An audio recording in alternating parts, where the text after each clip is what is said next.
ولقد زينا السماء الدنيا بمصابيح وجعلناها رجوما للشياطين وأعتدنا لهم عذاب السعير 5 আমি নিকটবর্তী আসমানকে প্রদীপপুঞ্জ দ্বারা সুশোভিত করেছি এবং সেগুলোকে শয়তানদের প্রতিনিক্ষেপের বস্তু বানিয়েছি আর তাদের জন্য প্রস্তুত করে রেখেছি জ্বলন্ত আগুনের আছাড় وللذين كفروا بربهم عذاب جهنم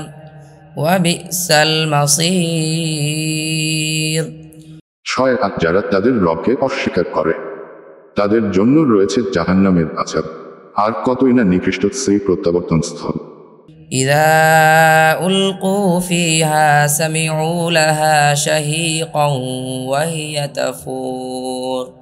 7 যখন তাদেরকে তাতে নিক্ষেপ করা হবে তখন তারা তার বিকট শব্দ শুনতে পাবে আর তা উথলিয়ে উঠবে تكاد تميز من الغيظ كلما ألقي فيها فوج سألهم خزنتها ألم يأتكم نذير হাত ক্রোধে তা ছিন্ন ভিন্ন হবার উপক্রম হবে যখনই তাতে কোনো দলকে নিক্ষেপ করা হবে তখন তার প্রহরীরা তাদেরকে জিজ্ঞাসা করবে তোমাদের নিকট কি কোনো সতর্ককারী আসেন